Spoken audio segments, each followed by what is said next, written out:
ये पूरा विवाद जो हुआ है, ये विवाद व्यवस्था का है या फिर ये विवाद सिद्धांत और परंपरा का है? आप इस विवाद को कैसे देख रहे हैं अभी मुक्तेश्वरानंद जी? ये विवाद ना तो व्यवस्था का है ना तो धर्म परंपरा का है। ये विवाद लक्षित हिंसा का है। जानबूझ करके हमको टारगेट करके परेशान किया गया है और हमारे परिकरों को हमसे अलग करके हमको अगवा किया गया है और दंडी सन्यासियों पर, ब्रह्मचारियों पर, वेद पाठी बटकों के ऊपर अत्याचार किया गया है। ये लक्षित हिंसा का मामला है। टारगेट करके अब आघात करने का मामला है। लेकिन स्वामी अभी मुक्तेश्वरानंद जी, आपको टारगेट क्यों किया जाएगा? ये सवाल बड़ा हो जाता है। क्योंकि हम गौ माता की रक्षा की बात कर रहे हैं। भारतीय जनता पार्टी की सरकार जो केंद्र में है और जो राज्यों में है, वो गौ रक्षा नहीं करना चाहती, गौ हत्या बंदी का कानून नहीं बनाना चाहती है और हम उसकी प्रबलता से मांग करते चले जा रहे हैं। जनता हमारे साथ होती जा रही है। जनता के हृदय में ये भावना है कि गौ माता की हत्या बंद हो, लेकिन सरकारें करना नहीं चाहती हैं। इसीलिए हमारे ऊपर ये लक्षित करके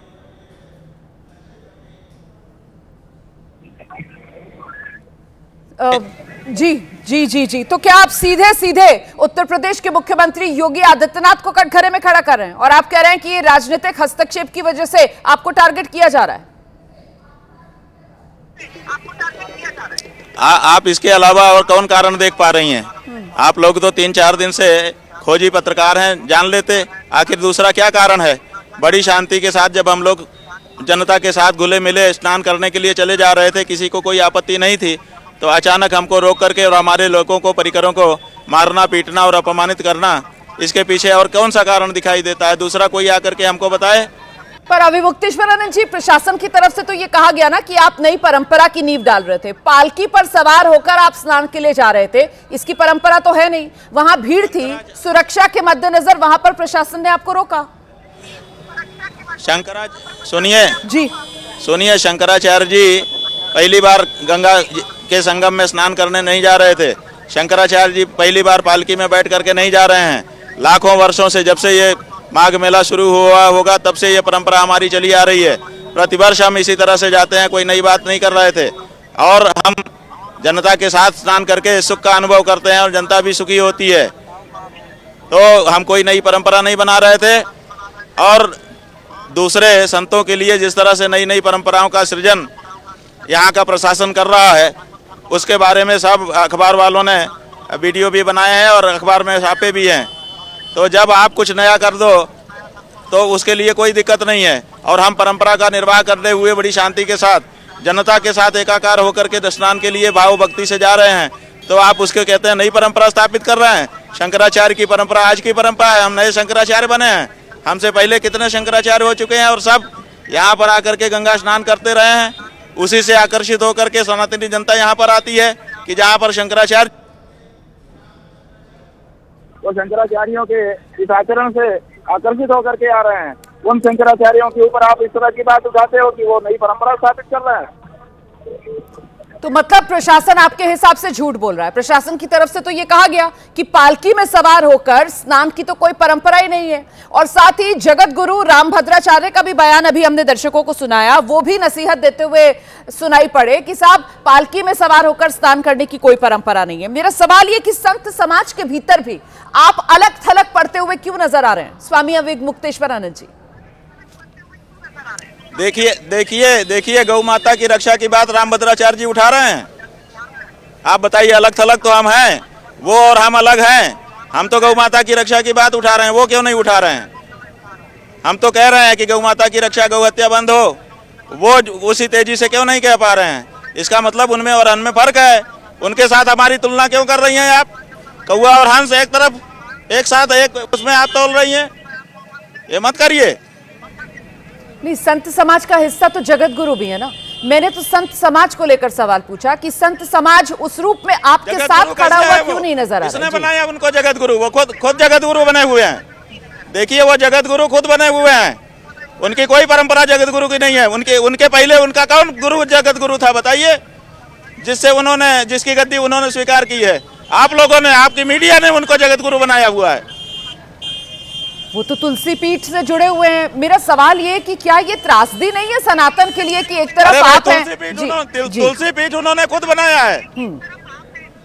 तुलसी पीठ उन्होंने खुद बनाया हुआ है, खुद बना करके खुद गद्दी पे बैठे हुए हैं। इसके पहले कौन उनके यहाँ जगत गुरु रामानंदाचार्य था जिसकी गद्दी पे वो बैठे हैं? पूछिए ना उनसे। ठीक है, इसी से जुड़ा मेरा सवाल ये है कि क्या ये सनातन के लिए त्रासदी नहीं है कि देखिए आप जो हैं वो जगत गुरु को लेकर प्रश्न उठा रहे हैं कि इनको जगत गुरु किसने बना दिया, और वहां जो प्रयागराज में मेला प्राधिकरण है वो आपसे सवाल पूछ रहा है, वो आपसे सवाल पूछ रहा है कि आप शंकराचार्य हैं या नहीं। वो असली नकली शंकराचार्य को लेकर आपसे सवाल पूछ रहे हैं स्वामी अभिमुक्तेश्वरानंद जी। अरे भाई, असली नकली शंकराचार्य की क्या बात है? गंगा स्नान करने का अधिकार सबको है, हर हिंदू को है, और हर हिंदू को आदर सम्मान के साथ स्नान करने का अधिकार है। आप किसी का रास्ता नहीं रोक सकते और किसी का अपमान नहीं कर सकते। एक सनातनी हिंदू चाहे वो किसी घर से आया हो, उसको आदर सम्मान के साथ देव जनुज नर किन्नर श्रेणी सादर मज्जहि शब्द लिखा हुआ है। आदर के साथ स्नान करने का नियम है। सब अपने अपने सम्मान के अनुसार स्नान यहाँ पर करते हैं। लेकिन स्वामी अभिमुक्तेश्वरानंद जी, आदर और सम्मान आप बिल्कुल सही कह रहे हैं, सबके लिए जरूरी है, लेकिन साथ ही साथ जो सामने दूसरा व्यक्ति पहुंचा हुआ है स्नान करने के लिए, उसका भी तो अधिकार देखना पड़ेगा ना, उसका भी आदर और सम्मान जरूरी है। प्रशासन यही तो कह रहा है कि भीड़ इतनी ज्यादा थी वहां पर, अगर आपको पालकी के साथ जाने की इजाजत दे दी जाती तो भगदड़ मच सकती थी। जी सुनिए जी, देखिए बात यह है कि भगदड़ का किसी एक जनता ने अगर कहा हो कि शंकराचार्य जी के कारण हमको असुविधा हुई तो उसका बयान दिखाइए। जनता प्रसन्न थी कि हमारे साथ शंकराचार्य जी और हमारे साथ शंकराचार्य जी और हम शंकराचार्य जी के साथ स्नान करने जा रहे हैं। कितने प्रसन्न थे लोग। किसी जनता को हमने कोई असुविधा की हो तो बताइए। नहीं, लेकिन असुविधा तो तब होती ना अगर प्रशासन आपको रोकता नहीं और आपको आगे बढ़ने देता। प्रशासन तो यही कह रहा है ना, समय रहते उसने आप लोगों को रोक लिया। हाँ, तो ये होता है, ऐसी किसकी क्या गारंटी है? बताइए किस आधार पर ये कहा जा रहा है कि ऐसा होता? पर केवल अनुमान, केवल संभावना बताई जा रही है, कल्पना बताई जा। ये कौन सा आधार है जिससे ये सिद्ध हो कि अगर हम आ जाते तो भगदड़ मच जाती? पर स्वामी जी, ऐसा कौन सा आधार आपके पास है? स्वामी जी, लेकिन जो नियम कायदे कानून वहां पर मेला प्राधिकरण ने बनाए थे उसका पालन आप नहीं कोई आरोप किसी पर लगा सकते। ठीक है जी, जो नियम कायदे कानून प्रशासन ने जो बनाए थे उसका पालन करना भी तो जरूरी था ना। प्रशासन की तरफ से तो यही कहा जा रहा है। उसका पालन हम कर रहे थे। तो ये जो पूरा शासन का ही अधिकारी हमको लेकर के जा रहा था, उसी के नेतृत्व में हम जा रहे थे। ठीक है, ये जो पूरा विवाद हो रहा है इससे आपको लगता है कि जो श्रद्धालु हैं उनकी आस्था पर भी असर पड़ रहा होगा? श्रद्धालुओं की आस्था पर इस विवाद से असर पड़ रहा है, आप कह रही हैं। और जो दंडी सन्यासियों को मारा गया प्रशासन के अधिकारियों के द्वारा, जो बटुकों को मारा गया, जो उनका चोटी पकड़ करके धक्का मार करके गिराया गया, अपमान किया गया, उसका प्रभाव जनता पे नहीं पड़ रहा है? बिल्कुल, मैं यही सवाल पूछ रही थी। की बात उठाते हैं। नहीं, मैं यही सवाल सनातन धर्म के ऊपर हमला किया गया है बांग मेला प्राधिकरण के द्वारा। बिल्कुल, मैं यही सवाल पूछ रही थी और मैं तो ये भी जानना चाहती हूँ आपसे बांग मेला प्रशासन के द्वारा सनातन धर्मियों की अस्मिता पर प्रहार किया गया है, उनके सम्मान पर चोट पहुंचाई गई है। इसको कभी स्वीकार नहीं किया जा सकेगा। ठीक है, स्वामी जी, मैं आपसे ये जानना चाहती हूँ कि अभी जब पिछले दिनों कुंभ मेला यहाँ प्रयागराज में लगा था, आप तब यहीं पर थे और जो शंकराचार्य मार्ग है उसी पर मेला प्राधिकरण की ओर से आपको यहाँ पर जगह भी आवंटित की गई थी। फिर अचानक से ऐसा क्या हुआ कि एक साल में अब प्रशासन ही आपसे सवाल पूछ रहा है कि आप शंकराचार्य हैं या नहीं, इसका प्रमाण दीजिए। ये विरोधाभास क्यों है? अब ये बात तो आपको प्रशासन से पूछनी चाहिए, लेकिन आप नहीं पूछ रही हैं, हमसे पूछ रही हैं। प्रशासन क्यों कर रहा है ये तो प्रशासन से पूछिए। मैं उनसे भी पूछूंगी, लेकिन अभी क्योंकि आप मेरे साथ हैं तो मुझे लगता है कि आप विस्तार से इस बात को रेखांकित कर सकते हैं। आपको इसके पीछे वजह क्या लगती है? मतलब ऐसा क्या बदला एक साल में? वो ही बताएंगे, हम नहीं बताएंगे। हाँ। लेकिन क्या वो अपने विरोधाभास में खुद ही फंस गए? समझ पा रहे हैं और जनता भी यही कह रही है कि गौ माता की रक्षा की बात जो आप उठा रहे हैं वो भारतीय जनता पार्टी की प्रदेश और देश की सरकार को पसंद नहीं आ रही है, इसीलिए आपको आवाज आपकी बंद करने के लिए हमला किया जा रहा है। पर गौमाता के सम्मान में तो बीजेपी के तमाम नेता जो हैं वो सामने आते हैं और बयान देते हैं, और किस तरीके से गौ सेवा करते हुए बीजेपी के बड़े बड़े नेताओं की तस्वीरें सामने आती हैं। गौ माता को राष्ट्रमाता क्यों नहीं घोषित कर देते हैं? अगर वो सम्मान में आते हैं, उनके हाथ में तो पावर है। गौ माता को राष्ट्रमाता घोषित कर दे और गौ हत्या बंदी पूरे देश में करने का कानून बना दे। जब वो सत्ता में है तो उनको ये कर देना चाहिए अगर वो गौ भक्त है। लेकिन गौ भक्त भी है और गौ मांस का विक्रय भी करेंगे, गौ हत्या को बढ़ावा भी देंगे, गौ हत्यारों से चंदा भी लेंगे। ये दोनों कैसे एक साथ हो सकता है? तो क्या आपको लगता है कि आप जो दावा कर रहे हैं कि बीजेपी हिंदू हितैषी होने का ढोंग करती है, आप इस ढोंग का पर्दाफाश कर रहे हैं, इसी वजह से आप निशाने पर हैं? बिल्कुल बिल्कुल, अब आपने बिल्कुल सही नब्ज पकड़ ली इतनी देर के बाद। यही नब्ज है और यही कारण है हमारे ऊपर हमले का। बताइए जरा, इसको अपने शब्दों में विस्तार दीजिए। बात यह है कि ये मंदिर तोड़ते चले जा रहे हैं। ये आए थे कि हम रक्षा करेंगे। इन्होंने गौ माता की हत्या को बढ़ावा दे दिया, गौ मांस के निर्यात को। ये आए थे मंदिरों की रक्षा करने। इनके कार्यकाल में हजारों मंदिर तोड़ करके अभी तक माटी में मिला दिए गए। ये आए थे संतों का सम्मान सुरक्षित करने। इन्होंने संतों को जगह जगह पर प्रताड़ित किया। ये आए थे नारी सम्मान करने। नारियों का सम्मान इनसे हो नहीं पा रहा है। तो ये जो इनकी असलियत है उसको हम जनता के सामने जैसा का तैसा रख दे रहे हैं। वो इनको ऐसा रख दे रहे हैं, वो इनको पसंद नहीं आ रहा है। हो चुका है कि जो भी ये करें, चाहे अच्छा करें चाहे बुरा, तो बस अच्छा कहो।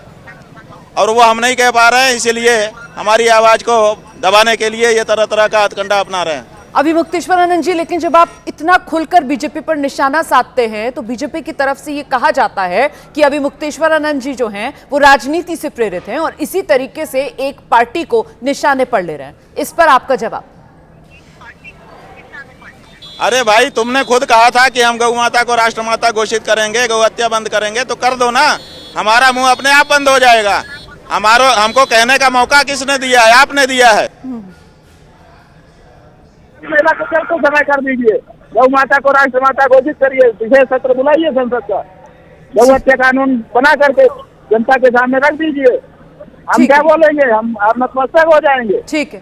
और ये एक सवाल मेरा है, ये जो शंकराचार्य होने पर आपके प्रश्न चिन्ह लगाया जा रहा है, इस पर आप क्या कहेंगे? शंकराचार्य होने का निर्णय क्या माघ मेला प्रशासन करेगा? क्या माघ मेला प्रशासन करेगा? क्या माघ मेला प्राधिकरण का गठन इस अधिकार के साथ किया गया है कि वो शंकराचार्य से उसकी डिग्निटी पूछे? ये शिष्टाचार भूल गए हैं, ये अपने जुरिस्डिक्शन को भूल गए हैं, तो और ये मर्यादाओं को भूल गए हैं।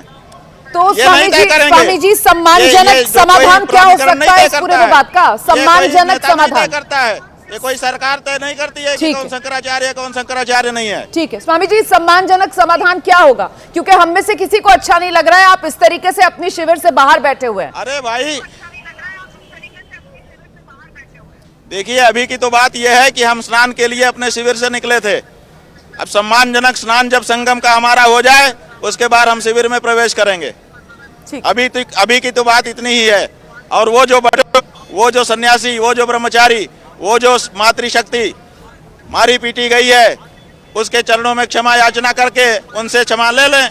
अभी का तो इतना ही मामला है, इससे ज्यादा क्या मामला है? इसमें इतना देर क्यों लग रही है? बहुत धन्यवाद।